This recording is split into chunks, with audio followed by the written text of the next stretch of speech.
Hey there, I'm Ivana and you're listening to Mind Matters. Welcome to Season 4, The Brain on Desire. This season, I am digging into the cognitive forces fueling our cravings, from the way we love to the luxuries we chase. In each episode, I'll share science-backed insights and real-life stories to help you understand your deepest drives. Ready to find out why we want what we want? You're on the couch, half watching Netflix, when your phone lights up. Did you see what she said? 10 minutes later, you've read 30 flaming tweets. Your pulse is up, and you're this close to adding your own digital pitchfork. Why does a random controversy feel so urgent? And why, even after we close the app, do we keep thinking about it? Welcome to Season 4 of Mind Matters, the season about desire, the show where I unpack the psychology of wanting. Today, cancel culture, outrage, and the sneaky loop that keeps us scrolling and adding oil on the fire. Think of desire like a GPS.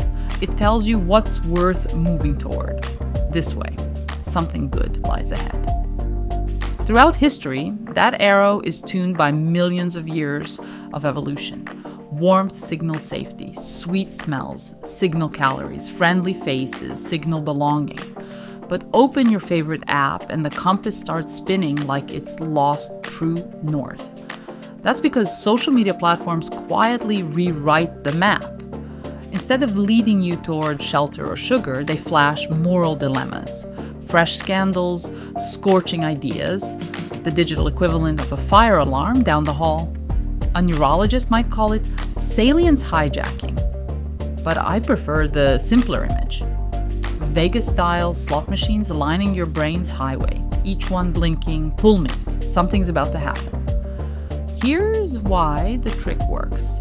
As neuroscientist Anne Graybiel shows, our dopamine system is a daredevil, not a happiness meter.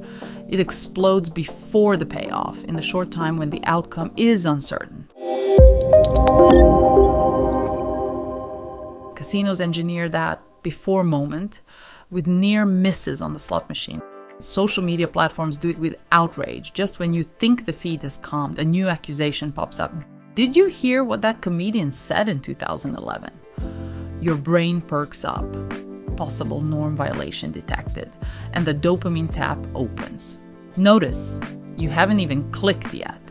The apps substitute natural rewards with moral drama, because moral drama keeps you on the platform longer and generates more clicks. Cancel culture relies on this loop. Speed matters, because the first voices to condemn usually get the most visibility. The reward is social status, a bump in followers, a stream of supportive comments, a public record of moral alignment. The scarcity is attention. There are only so many eyeballs at the top of the feed. Acting fast looks like moral leadership, but it is also a play for limited screen space. The effect is addictive for two reasons. First, the dopamine burst feels good, even when the outcome, reading angry threads, doesn't. Second, the platform ties that burst to behavior it can monetize. Posting, retweeting, refreshing. Over time, your internal GPS starts marking breaking outrage as a preferred destination. Real-world payoffs like nuanced discussion or personal growth take longer and deliver satisfaction. There's no immediate notification badge, so they fall off the map. Our goal in this episode is to understand each stage of that process. I'll look at the biology that primes you, the psychology that pushes you, and the social tech systems that profit from you. Then, we'll talk about realistic ways to break, or at least slow, the cycle. Cancel culture weaponizes the anticipation. There's a race to denounce, a scarcity of attention, and a promise. If I speak first, I'm on the right side of history. Today, I'll break down that promise layer by layer, bio, psycho, and social, then ask what a healthier ecosystem might look like. Picture 3 gears locked together and spinning fast. I'll call them body, mind, feed. When one turns, the others follow. Gear 1, body. Your eyes land on a post. A famous singer used a slur or a politician mocked a disaster. Instantly, bam, the amygdala in your brain fires a red alert. This breaks the rules. You feel it. Heart drums harder. Breath gets shallow. Shoulders tense. No words yet, just raw energy. A doctor in São Paulo or Seoul could see the same spike on a heart rate monitor. It's universal.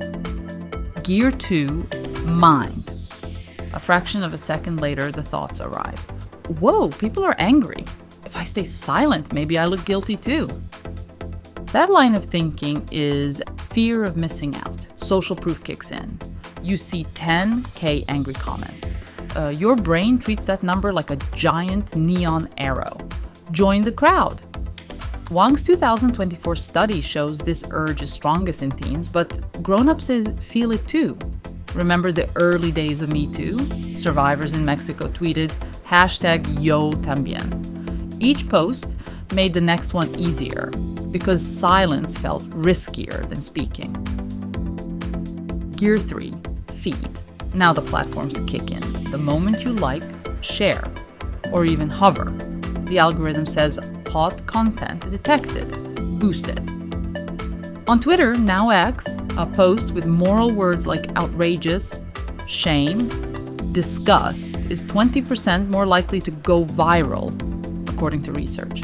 TikTok's For You page does the same. One swipe, and millions of strangers can join the storm. And in 2022, a Singaporean influencer's racist skit hit TikTok. Within 2 hours, duets in English, Malay, and Tamil demanded accountability. Each remix pushed the original higher until local news channels picked it up. That's the loop. Click, boost, bigger crowd, more clicks. So let's put the gears together. Body, alarm. Mind, everyone's mad. I should be too. Feed. Algorithm amplifies the heat. Loop, loop, loop. Yale researchers found that after posting one angry tweet, users are more likely to post an even angrier one later. Classic reinforcement. Your post gets likes, your brain gets a dopamine pat, you come back for another round. Loop, loop, loop. Maybe you remember these news stories. Let's examine how they kicked us into our 3-gear machine, so you can see it working in real life, across languages and borders. News story number 1, Bud Light backlash. Last year, Bud Light partnered with trans TikTok star Dylan Mulvaney. A few big US voices yelled boycott. Gear 1 flipped on, people felt their cultural rules were broken. Gear 2 kicked in, social proof exploded. #boycott Bud Light trended in Spanish and Portuguese tweets. Gear 3 did the rest. Shares rocketed, outrage posts got rewarded, and the algorithm blasted the fight into millions of feeds. Harvard Business Review counted a $26 billion market hit and weeks of free attention for both sides. Takeaway. A corporate ad became a dopamine jackpot for spectators who never even drank beer. The gears spun so hard that the stock price, not the slogan, took the punch. And there was the dancing flight attendant. Jump to January 2025. Nell Diala, an Alaska Airlines flight attendant, posts a 15-second TikTok. Light work, full uniform. Suddenly heartbeat was up. Thumbs were typing. Gear 1, some viewers shout, unprofessional. Gear 2, thousands pile on, others yell back, let her dance. Gear 3, the clip hits global For You pages. Airline bosses see a PR firestorm and fire her. Diala loses her dream job, but her GoFundMe fills fast. Strangers rewarding the same outrage loop that cost her the paycheck. Takeaway, one dance video, 2 million judgments, zero context.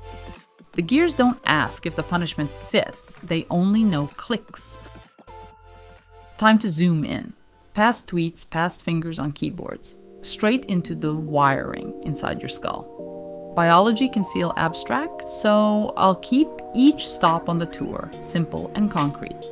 Picture me handing you a flashlight and walking you through a 3-room apartment. The reward room, the dashboard, and the emergency stairwell. You'll see why cancel culture headlines feel magnetic and why your smartest friend can still write a dumb comment at midnight. Now we enter the reward room. Dopamine and the slot machines reside here. Open the first door and you're in the ventral tegmental area, or VTA. It's no bigger than a bean, but it pumps out dopamine, the chemical that says, pay attention, this could be good. Here's the twist. Dopamine doesn't spike when you earn the reward. It spikes when the reward is uncertain. And Graybiel's team at MIT wired up monkeys to track neuron firing. When treats were delivered on a predictable schedule, the neurons were bored. Then they added randomness, treats only some of the time, and firing rates shot up like fireworks. That's exactly how slot machines keep gamblers glued to the casinos. Social media copies the design. Each like or retweet arrives on an unpredictable schedule. Your phone buzzes, your VTA perks up, you feel a small jolt of maybe reward. The next time outrage flares in your feed, remember you're being offered a gamble, not a guarantee. The house always wins because the house controls the schedule. Moving on to the dashboard, the anterior insula and moral emotion. About 2 inches behind your right temple. Think of it as the body's dashboard light. It glows when you're thirsty, when you're disgusted, and crucially, when you sense a moral violation. A large meta-analysis by Zhang and colleagues mapped brain scans from dozens of studies. Shame, guilt, even schadenfreude. They all flip the same insula switch. Why does that matter online? Because moral posts slam the dashboard light on full blast. You don't just believe something is wrong, you feel it. Body first, verdict later. That half-second head start is enough to bias or make your gut opinion judge what follows. A quick side note, if you've ever felt a twist in your gut while scrolling, that's probably your insula shouting danger to the tribe. It is fascinating that it can't tell the difference between a physical tiger, or possible danger, in the grass and an abstract TikTok video of a comedian crossing a line. And now finally, we enter the emergency stairwell, arousal, blood flow, and snap decisions. Third door is the emergency stairwell. High arousal, elevated heart rate, sweaty palms, funnels blood away from your prefrontal cortex, the planning center, toward limbic areas built for speed. A 2023 white paper from Holy Family University sums it up nicely. Heightened sympathetic arousal narrows attentional bandwidth and impairs reflective thought. Translation? When you're amped up and hyped up, you think in black and white. That's a good thing. When you're in the wild, if a bear charges, nuanced rhetorical debate is wasted time. On Twitter, though, the same setting turns complex issues into a yes or no quiz. You either cancel or defend. There's no space for, let's gather more context. Add it all together. Dopamine says, maybe jackpot, whenever a moral controversy pings. Insula flashes, this feels wrong, act. Arousal reroutes brainpower to quick draw verdicts. The gears we talked about earlier, body, mind, feed, are rooted in these 3 rooms. Here are some quick self-check tools. Silence the slot machine. Disable push notifications for likes and retweets. No buzz, no unpredictable schedule. Cool the dashboard. A 60-second breath. Inhale 4 counts, exhale 6, activates the vagus nerve and dims insula activity. Reopen the planning center. Write a draft response, step away for 10 minutes, then reread. Giving the prefrontal cortex time to reboot can save you from a regret tweet. To see psychology shift from theory to touchscreen reality, let's rewind to one of the biggest cancel culture moments of the last few years. The backlash against Harry Potter author J.K. Rowling after her tweets about gender identity in 2020. Love her or loathe her. The episode is a masterclass in how the mind gear pushes send once biology has sounded the alert. Within hours of Rowling's first tweet, the hashtag RIPJK Rowling trended. Neuropsychologists Jan Marek Wegman and colleagues note that people with high fear of missing out show thinner cortical tissue in the precuneus, a brain hub for imagining social scenes. Reduced thickness predicts stronger distress when left out. Online, that distress sounds like, if I don't say something, friends will think I'm on the wrong side. Scrolling through Rowling threads felt like watching a digital rally. Chants, banners, a crowd that might notice your silence. Thousands fired off condemnations that echoed each other word for word. FOMO isn't just about missing a party, it's terror of losing moral membership. And we can definitely say, monkey see, monkey tweet. William Brady's lab analyzed 12 million tweets and found a simple rule. The more likes your outrage earns today, the 35% more outrage you'll post next week. The Rowling storm fit the pattern perfectly. Early tweets accusing her of transphobia racked up 5-6-digit likes, teaching observers a lesson. This script pays. Influencers copied the most viral language. Silenced voices.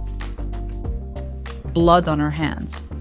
Because repetition signaled correctness and offered algorithmic lift. The result was a giant Skinner box. Tweet outrage earned pellets of social approval. Repeat. Now, I might come across as a critic of cancel culture, and that is not my position.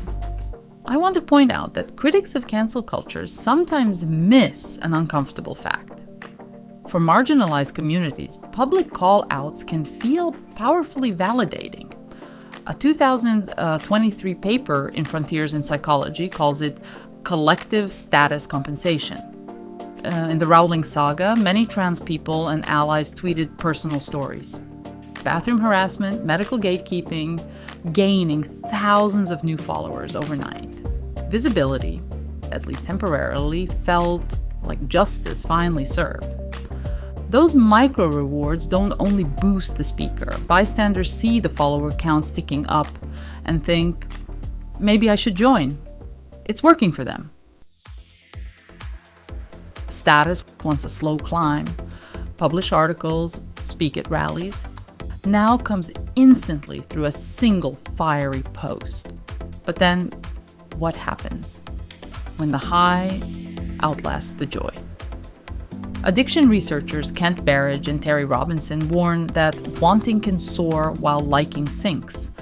Twitter users during hashtag #RestInPeaceJK Rowling reported mixed feelings. Excitement while posting, then exhaustion, but a pull to check replies anyway. The loop delivers dopamine on the click, not on the outcome.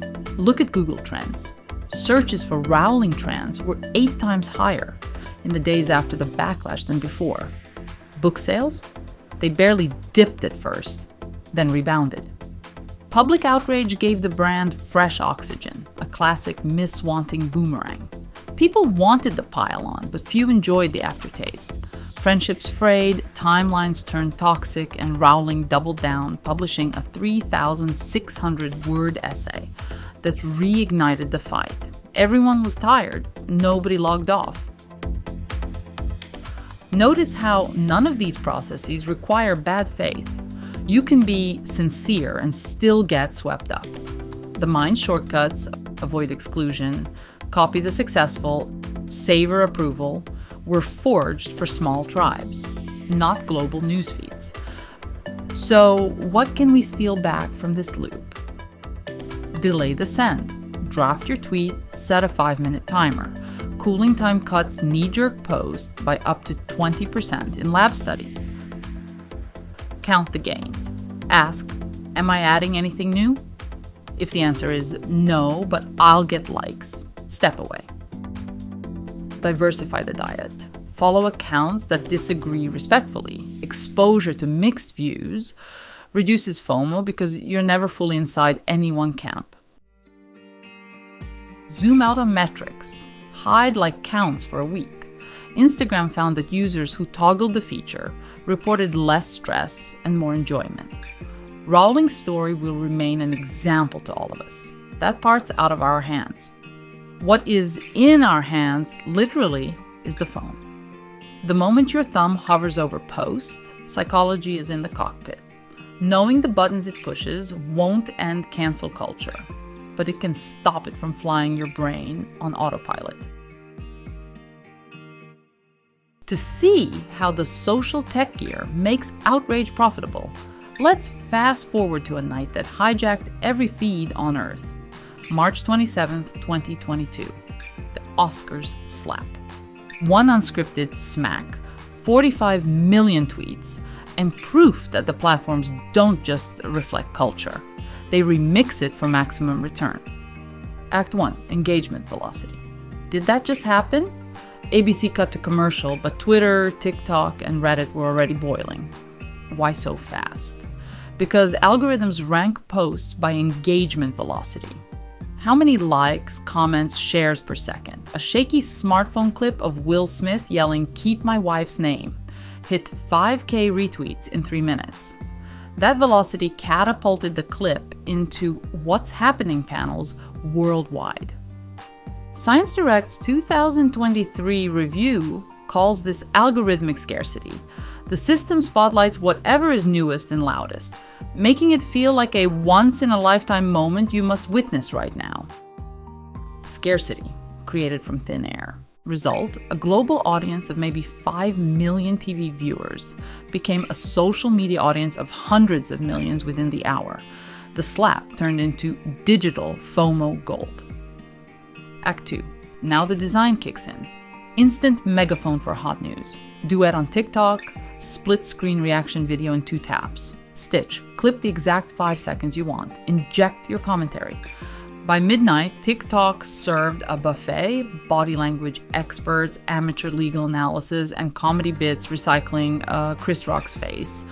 None of those creators needed to film the Oscars. They just layered themselves onto existing footage. It's plug and play outrage.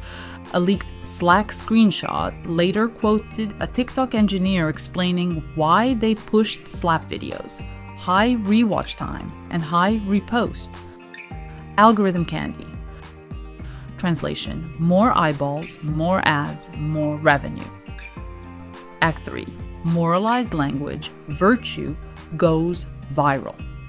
Within hours, the story split into moral frames. Violence is never okay versus don't mock black women's hair. NYU's Moral Emotions Lab has the numbers. Every extra word like shame, disgrace, violated, boosts share rate by 19%. Influencers knew. Threads sprinkled righteous vocabulary like confetti, toxic, protector, abuse, humiliation. Each moral adjective was a booster rocket for reach, and even brands jumped in. A vape company tweeted, "Keep my flavors out your mouth." 10 million impressions. Outrage is free marketing. Act 4. The attention marketplace. Who really cashed in? Will Smith's apology post hit 3.5 million likes, his biggest engagement spike ever. The Academy's statement netted 10 times its usual traction. Media outlets rolled out slap analysis tagged to paywalled articles. Subscriptions bumped. Business Ethics Quarterly calls this designing for addiction. The slap was a perfect storm. Rare video, emotional charge, moral ambiguity.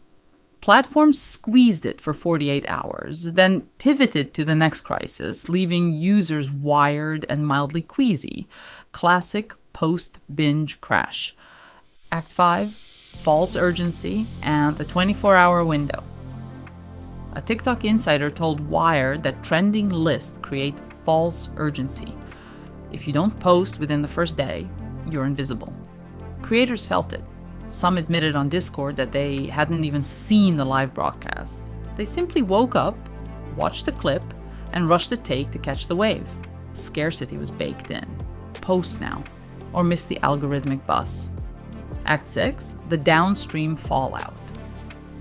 2 weeks later, regular users reported feed fatigue.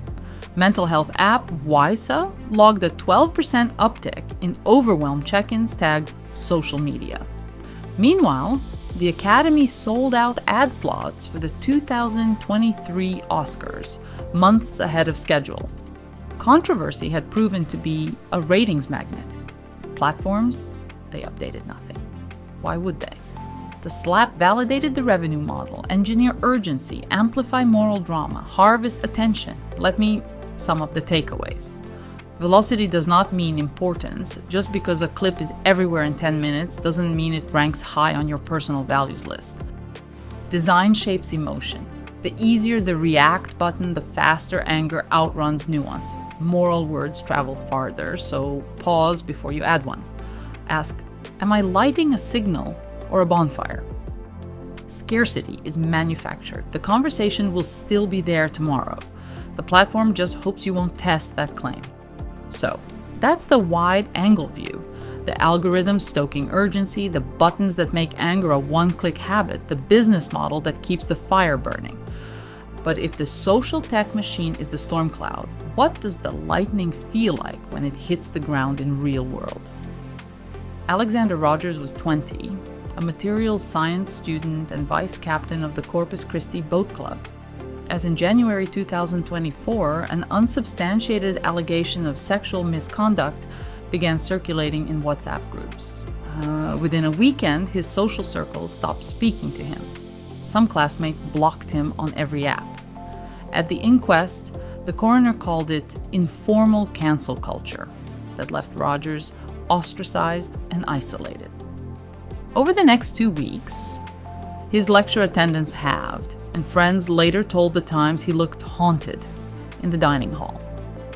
On 15th January, he walked to Donington Bridge and took his life. The Prevention of Future Deaths report warned universities that social shunning after online allegations now poses a significant risk to student mental health. Public reaction was swift.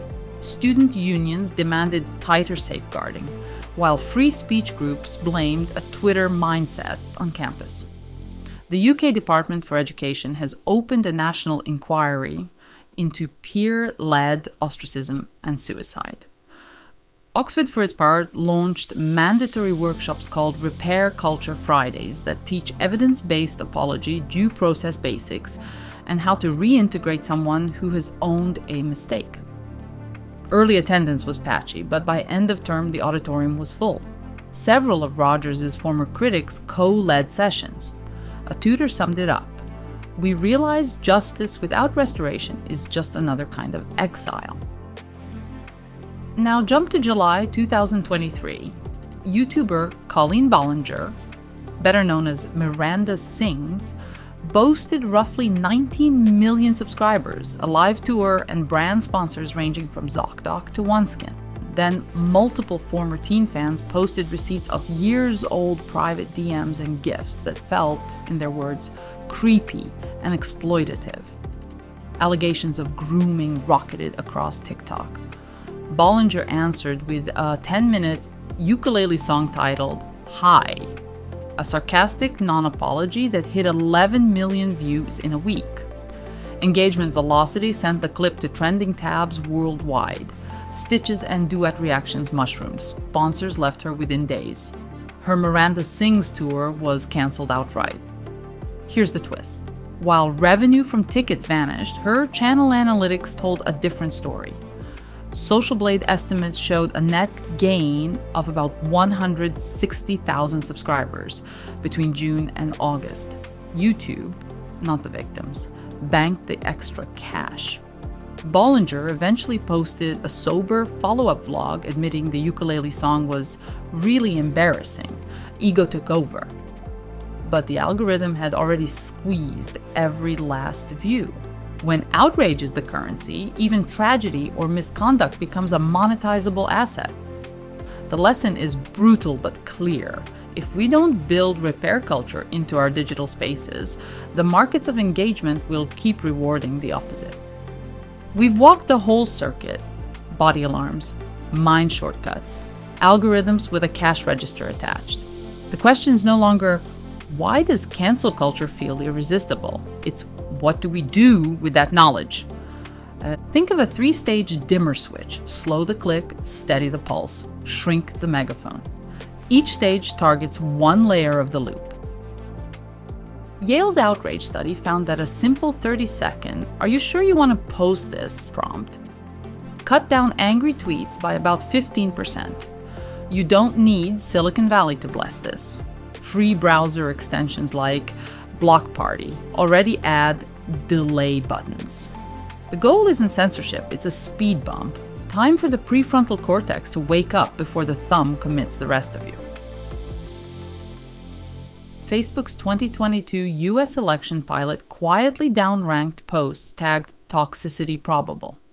Misinformation reshares fell 43% without visible censorship labels. It proves platforms can turn the dial down when they want to. Pressure them, politically, financially, to do it more often and more transparently. Free speech scholars Nadine Strawson and Jamil Jaffer remind us that better ideas beat bad ones over time, but only if they're aired, not nuked. Try, here's why that claim fails, and here's a better frame. Next time outrage sparks, ask one blunt question. Will this post persuade anyone, or am I just performing? If it's theater, draft it, screenshot it, then delete. Desire isn't the enemy. Hijacked desire is. Our bodies will keep sounding alarms.